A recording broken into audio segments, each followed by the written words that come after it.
ദൈവമേ, സ്വർഗസ്ഥ പിതാവേ, അടിയങ്ങളുടെ ജീവിതത്തിൽ ഒരു ദിവസം കൂടെ തന്ന കൃപയ്ക്കായി സ്തോത്രം ചെയ്യുന്നു. അവിടുന്ന് അടിയങ്ങൾക്ക് നൽകിയിരിക്കുന്ന എല്ലാ അനുഗ്രഹങ്ങൾക്കും നന്മകൾക്കുമായിട്ട് സ്തോത്രം ചെയ്യുന്നു. അവിടുന്ന് അടിയങ്ങളോട് കൂടെ ഉണ്ടായിരിക്കണമേ.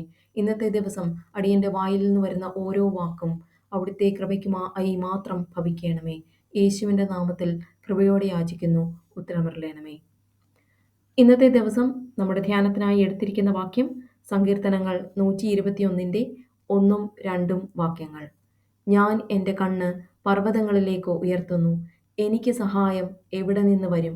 എൻ്റെ സഹായം ആകാശത്തെയും ഭൂമിയെയും ഉണ്ടാക്കിയ യഹോവയിങ്കിൽ നിന്ന് വരുന്നു. നമ്മുടെ പല പ്രതിസന്ധികളിലും പ്രയാസങ്ങളിലും നമുക്ക് പലർക്കും സാത്താൻ്റെ ബുദ്ധി ലഭിക്കാറുണ്ട്. എന്താണ് ഈ സാത്താൻ്റെ ബുദ്ധി? ആത്മഹത്യ ചെയ്യാം, ദേഷ്യപ്പെടാം, നാശത്തിലേക്ക് പോകാം. ഇത്തരത്തിലുള്ള സാത്താൻ്റെ ബുദ്ധി നമ്മളുടെ ഉള്ളിൽ പ്രവർത്തിക്കാറുണ്ട്. അപ്പോൾ ഈ സാത്താൻ്റെ ബുദ്ധി നമ്മളുടെ ഉള്ളിൽ പ്രവർത്തിക്കരുത് എങ്കിൽ നമ്മൾ എന്ത് ചെയ്യണം? അതാണ് ഈ വാക്യം നമ്മളെ പഠിപ്പിക്കുന്നത്.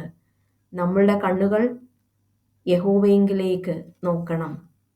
നമുക്ക് സഹായം എവിടെ നിന്ന് വരും? ആകാശത്തെയും ഭൂമിയെയും ഉണ്ടാക്കിയ യഹോവയിങ്കിൽ നിന്ന് വരും. ആ വിശ്വാസത്തിൽ നമ്മൾ ശക്തമായി ദൈവത്തോട് പ്രാർത്ഥിക്കണം. നമ്മുടെ പ്രതിസന്ധികളിൽ, പ്രയാസങ്ങളിൽ എനിക്ക് നല്ല ബുദ്ധി തരണമേ യേശുവേ എന്ന് ശക്തമായിട്ട് നമ്മൾ പ്രാർത്ഥിക്കണം. അത്തരത്തിൽ ബുദ്ധിയോടുകൂടെ മുൻപോട്ട് ജീവിക്കുവാൻ നമ്മളെ എല്ലാവരെയും ദൈവം തമ്പുരാൻ സഹായിക്കട്ടെ. എല്ലാവരെയും, എന്നെ കേൾക്കുന്ന എല്ലാവരെയും ദൈവം തമ്പുരാൻ സമർത്ഥമായി അനുഗ്രഹിക്കട്ടെ.